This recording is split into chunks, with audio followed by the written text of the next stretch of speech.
Hey there, and welcome back to our continuing coverage of the Dice Tower Con Convention 2018. Dice Tower Con, the only convention approved by the Food and Drug Administration. Marty, how you doing today? What day is this? This, I think, is day 6,000 of the convention, and this is going to be our last day of streaming, but also one of our busiest days. We got a lot of stuff to get to. Yes. And I really should have slept more last night. Yes, I also shouldn't have slipped you those sleeping pills in your coffee last night before you went to bed either. So, my apologies, faux pas. Yeah, whatever. But what we're going to do is we are actually going to list the winners from yesterday's DTC QA contest. We have 4 winners to announce. And then we are actually going to cut our own witty banter short because we have a special guest that we're bringing on. How dare we cut our witty banter short? It's what the people demand. You know, wait a minute. Actually, they demanded to cut the witty banter short. Yeah. It's like witty banter. Why start now? Yeah. All right. So first thing let's do. Let's talk about the people who won yesterday's Cool Stuff Inc. gift certificates and more. Let's. All right. So. As anyone who may be tuning in for the first time would not know, we've been running some contests throughout the week, and we're going to be running those contests continuing through today. So what it is if you are on the tweets, on the Twitterverse, use this hashtag right here that you see, DTCQA, stands for Dice Tower Con. I don't know what QA stands for. Quality assurance. Okay, Dice Tower Con quality. Right now it's pretty darn low. We'll get back to that. But use that hashtag, tweet us a question, tweet us an idea, tweet us a tweetable, and about us, about the convention, whatever you want, because everyone who tweets with that hashtag today is going to be entered into any of the random drawing contests that we run today. And yesterday, we ran 4. And 4? 4 of them, actually. Oh, wow. Yes, we had 3, well, we had 2, 1, break it down, Marty. We had 2 contests for $25 Cool Stuff Inc. gift certificates. Yes. Daniel from Tasty Minstrel Games was so polite that he not only, for our 3rd one, there'll be a winner of a $25 Cool Stuff Inc. gift certificate and a game from Tasty Minstrel Games. Yes. And I ran a contest just for Pair of Dice Paradise that I'm going to be giving away some goodies to someone that could answer a trivia question that I ended the day with yesterday. Cool. So let's get to these. First of all, winner of a $25 Cool Stuff Inc. gift certificate on Twitter is Kyle. And no last name. And the last name is not no last name. It's just no last name on Twitter, Kyle. Kyle, I have already sent you a Twitter direct message to let you know, so check your twiddles. Check your direct messages, Kyle. All right. Maybe you should get more sleep. I think so. I need to slip myself a Mickey. The second winner... Or a Donald. Or a Goofy. Say we're in Orlando. That's where Disney is. It's the 4th day. Okay. The second winner... It's going well. Can we just start at the top again? The second winner of a $25 Cool Stuff Inc. gift certificate is Juggling Mike on Twitter. Juggling Mike, go. I juggle. You know what? In college, I took 2 PE credits because they were required. I took billiards and juggling. Oh, stop. Hold on. You went to a college that offered juggling as a course. And I aced it. Okay. All right. So yes, Juggling Mike, you not only win a gift certificate, but if I ever see you at a convention, maybe we can get in some juggling together. So let's continue on now to our next winner.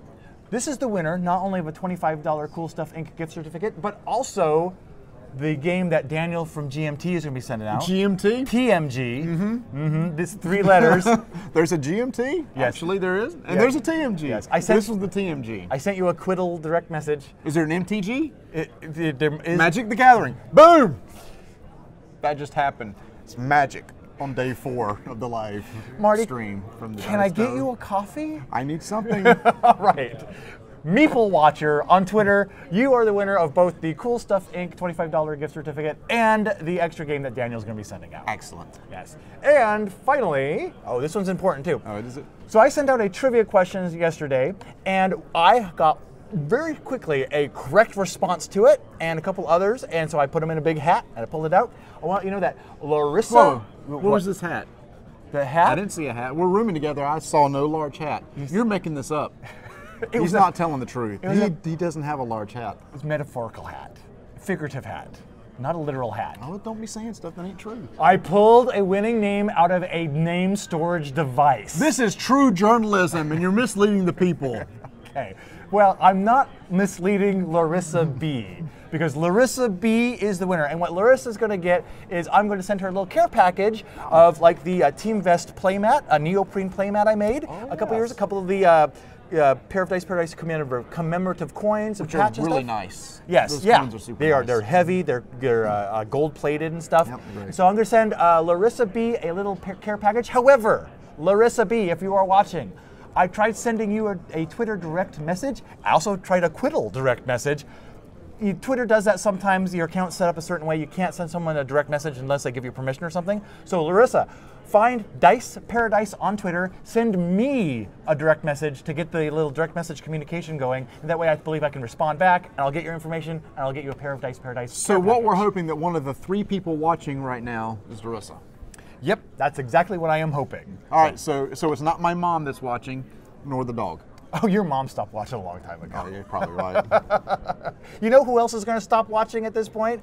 Everybody. Yes, because we are going to take a little short 5-minute break. First, let's go over the schedule for the rest of the day. We're going to do that first. Yeah, let's just look at the schedule so people will know who's going to be coming up the rest of the day. So we have Chaz. Can you read that screen because it's too far from me? At 9 o'clock a.m., we have us. At 9, okay, that one's almost over, thank goodness. 9:15, we're going to have our special guest that's coming in, which we'll get to in a second. But then at 9:30, we have scheduled Colossal Games is going to be here. Yes. We're going to talk about some giant things with Colossal Games. Hint, hint. Yeah. Okay. Then at 11, we're going to have R&R. And then at 11:15 or so, we are going to have Catan Studio. Yes. Then we're going to have a little lunch break. Then we're back again at 1:30. These are all Eastern time. Yes, Eastern time. We're going to have USA-opoly, and then we're going to have Mr. Stephen Bonacore from Stronghold Games. You want to make sure to tune in for that one because we're going to see how well Mr. Bonacore knows his own games. Please don't make me eat anything else. I'll do whatever else you want. Yeah, no more ingestion bits today. Yes, but we're going to put Mr. Stephen Bonacore in the hot seat. Yes, we are. And then finally, actually, next to finally, we're going... Next to finally. Next to finally, our penuptial interview is going to be with Mr. Richard Lanius at 2:30. Yes. And also at 4 o'clock, we're going to have Mike Elliott. And then at 4:30, we're going to close out the show for the last time. That's right. Yes. So, but we do have something special coming up now. We have a special guest coming on that was not scheduled to be on the show. No. But yesterday, Chaz and I walked around the vendor hall, and we found this really cool publisher, a self-publisher who had this really cool game, and it said, all right, this game is really cool. We would love for more people to hear about this game. So what we're going to do is we're going to take a 2 or 3 minute break. We'll get them set up, and we'll be right back with the game British versus Pirates. Absolutely. Be back in a couple minutes.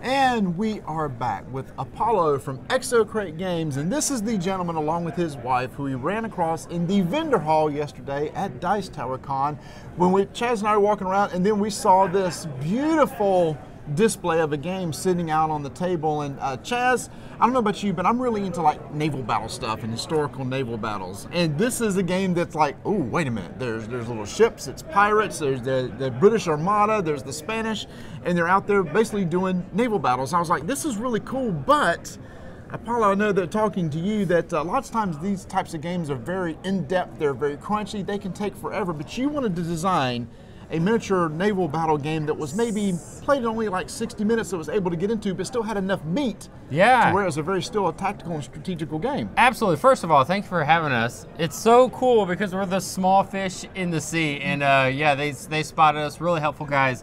Yeah, so I wanted to create a game that was a little bit less than like 6 hours of playing a war game. And war games really are, like you said, real crunchy. They take up so much of your time. 60 to 90 minutes, that's how long this game plays. And it's really light. 10-year-olds can play it, but we have it listed as 14 and over. So yeah, the idea of the game came from actually an older WizKids game, the Constructible Pirate Ship game. Pirates. No, I forget. Pirates of the Spanish Main. Yes. I used to play that, and Yes. that's actually what appealed to me. This Chaz, I don't know if you ever saw that. So it was a collectible card game. Was it the Yeah. paper? But The you built the models. I have seen that. And they came with like these little tiny D6 dice. Yeah, they're Yes. so small. Yeah. I couldn't believe they made them that small. But the game was a blast, Absolute but blast. it didn't hang around too long, and Yeah. the ships actually would tear up after a while. So when I Yeah. saw this, it immediately reminded me of that. So it's interesting that that was the inspiration for this. Absolutely was that, and I think Sid Meier's pirate game back in like the 90s. Yes, I I remember absolutely that too. loved playing that, and I wanted to create an immersive world. First of all, let's just say this board does not come in the box. I'm not sorry, but I'm sorry. It's a tile system laying game. You have ships, you have objectives. This is volume 2 actually. We kickstarted it successfully in February of this year. But we already have volume 1 out. We're here at the convention. A lot of people are playing it. We have it in the game library. And yeah, it's getting really good feedback. It's our first time at a kind of a big convention, so we're really excited to be here. Well, let's jump in and hear what this game is all about. And before Yeah. we get too far, I believe that the volume 2 of this, will these come pre-painted or are they going to be a solid They're color? going to be a solid color, All right, so they're so- going to be catered towards the French. In this volume are going to be like a blue, and the Buccaneers are a sort of like a dark red color. Okay, so what you're seeing here is not what you would get in the box. Correct. So it's going to be a solid This is like color. your convention-specific display for your booth, kind of your Absolutely, decor. yeah. We're here to like get people to check it out, turn heads, and I think Yeah. that's what this is doing. So Yes. it's helping. I'm on the show, so hey, I'm very grateful. All right, so tell us how this thing works. Yeah, so it's a turn-based game. You have you have 2 factions. It's 2 to 6 players. You can build your fleet anywhere from like 2 to 4 ships per side. And yeah, you're just locking horns and picking up missions on different islands, sailing around, sort of like Han Solo, going throughout the galaxy, picking up missions as it goes along. You have event cards that could spawn things like storm tokens, which we see here. Other skill checks that you have to accomplish and overcome. And of course, everyone's favorite, the Kraken. We have Kraken cards that are going to spawn and pop up, and sea snakes. So I really wanted to create an immersive world that felt like you're just navigating the seascape of the Caribbean. So yeah, I can't say enough awesomeness about it and all the positive feedback we've been getting from people. Yeah, and that's one of the larger ships. That's a 3rd rate, and there's different types of classes of ships. You got lighter ships, heavier ships. That's one thing I noticed because we actually picked up a copy of it and played it last night. Thank you. And we were going through. We played the the first 2-player mission on it, and we got the pack of ships, and there was a pack like 12 different ships, and each one has its own specialty, and has either they can twist, pivot, I believe it's called, faster. The wind speed will affect it in different ways, which I hope you'll touch on because that was a really unique aspect of it. And also, my favorite part of it was that all the cannons you have on your ships, each ship kind of has different types of cannons and specialty where getting in the right range away from your target per ship is really important and strategic. I thought that was really clever, but you kept it really simple at the same time. Absolutely, and it's like chess, but with sailing boats. So you have the different wind angles. As the wind pivots and moves, you're going to have Which different. is indicated by the wind vane over here. Yeah, so you're going to have that wind vane in the middle. It's going to shift around either by you or by event cards. And that's going to dictate how fast or slow your ship can go. Some ships can go really quick upwind, and other ships really lumber upwind. But yeah, on the side of the boat, you have your typical cannon firing arcs, and there's different types of sweet spots, like you said, on the cannon stats that really you want to try to navigate your boat around to get into that sweet spot. And actually, that's what we were finding last night. Positioning is very important. Like, for example, with the wind vane, on the card it actually shows you whichever way the wind is blowing is how many spaces that you can move. And you talked about the firing arc. We'll just take this one for example here.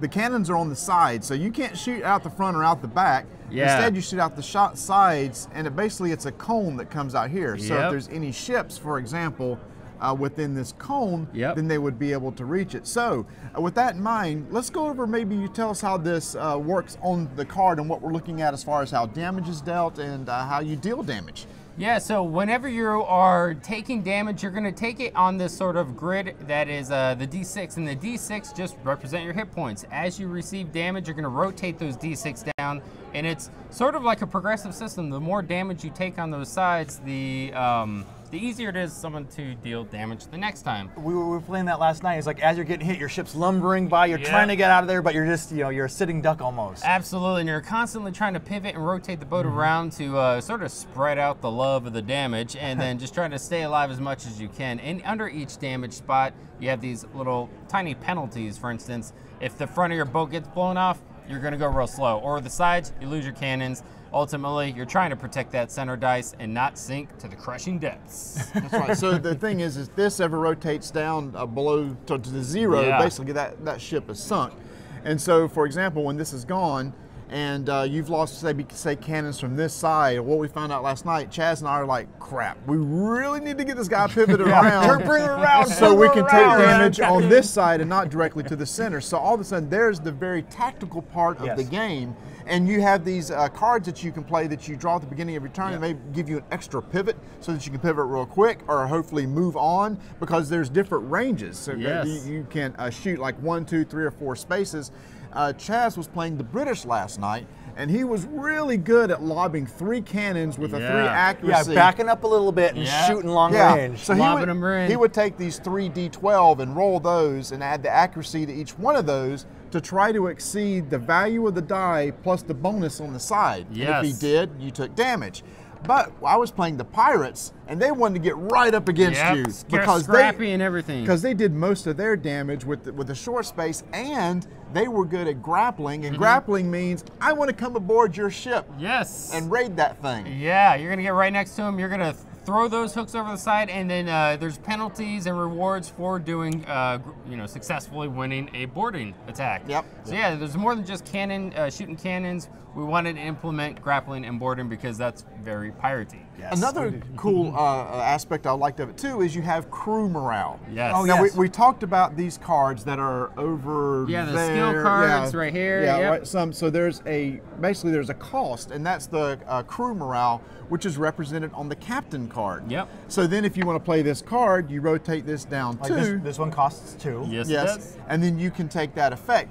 That is a nice little resource management aspect that I like. You automatically get 1 each turn, but what that does is that keeps you from playing 6 or 7 cards because you can't pay for them all. Yep. There are some cards that do allow you to boost the morale. Yep. But that is a nice little mechanic for being able to get those cards out, and you use that also in grappling. You know everything. I mean, yeah. So it's like if it gets too low, you have to watch out because a smart opponent, will see that you're down to 1 crew morale or 2 crew morale, and they're just going to go in for the kill. Yeah, exactly, because they know you're not going to be able to play any massive cards against me. Yeah, your crews run down, they're not going to fight back as good. Yeah. So, I wanted to mention this little system right here. This is one of my favorite parts of what we experienced because I love BattleTech. And this took me right. The Bushwhacker. Yeah. Hunchback, Bushwhacker, Crusader, Locust. Anyway. We're going back, folks.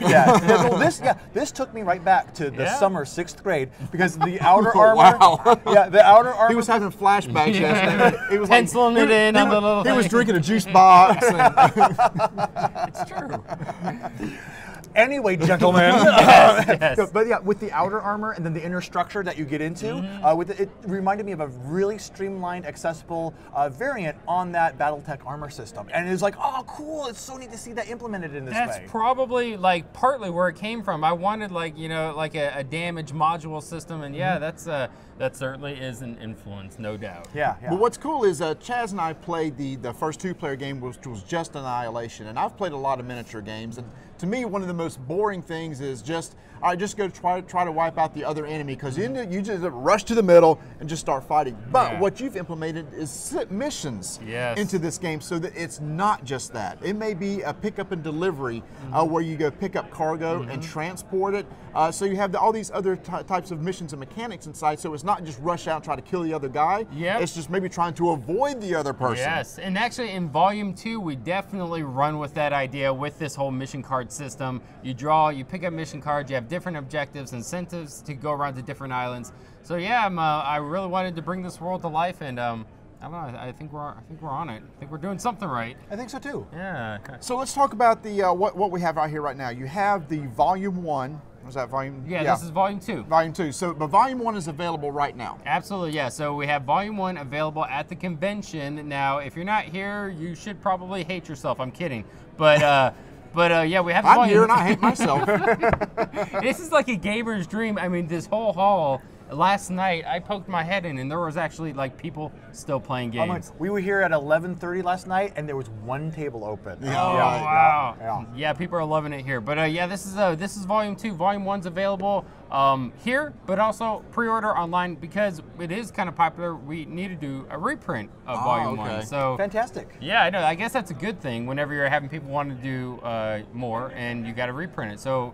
Go to our website, BritishVersusPirates.com. You can see all the information there, shopping, all of our social media. Everything's on BritishVersusPirates.com. So when is Volume 2 coming out? Great question. We are planning to print it or have it delivered to backers and customers in November. All right. Okay. And what's the cost of Volume 2? Volume 2 is $75 MSRP, and then we have a whole bunch of add-ons. We have Spanish Armada faction, which is zone separate faction. All of it's compatible, Volume 1 and 2. We have mats, we have islands that you can get. Those are also add-ons, dice. So just a lot of really good stuff. If you really want to bring this Caribbean world to life, we got you covered. And then Volume 1 is available for how much? Volume 1 is $65 online, or convention price, we have it at $40. Wow. Yes, they do. Yeah, so yeah, it's a good deal if you're here at the convention to pick it up. Will you be at the Gen Con by any chance? No, but can someone hook us up and get us a table? It's hard getting into those conventions. And my awesome wife, she's been super really trying to grind away and get that. But yeah I don't know. We'll see. So if people want to find out more, and there's videos, you say you go to BritishVersusPirates.com. You can pre-order there. Chaz and I were drooling over this huge, beautiful neoprene mat. Oh my word! That y'all have. It's what 36 by 28 by 24 by now we're all bad. 24 by 40. We're still trying to get our coffee down. So That's all right. So that's British versus Pirates. I'm going to get that backwards. Chaz and I played last night. We really enjoyed the game. Yeah. We had to get some rules clarified from you this morning. We found out, we had to get some sticky stuff fixed, and you said that the rule book that's coming out in the next version is going to be more beefy, answer more questions, and you're going to have more missions and everything. So this is a wonderful system that both Chaz and I fell in love with. Thank you, Apollo, for coming on the show. I appreciate it. Chaz, Marty, you guys are awesome. Love your show. You guys really do appreciate watching. So we go for the illusion of competence. Yes. You're doing a great job. All right. Yeah, thank you so much for coming on. Absolutely. Thank you. Appreciate it. And we are going to take a short break and come back with Colossal Games, so come back in just a few minutes. A couple minutes.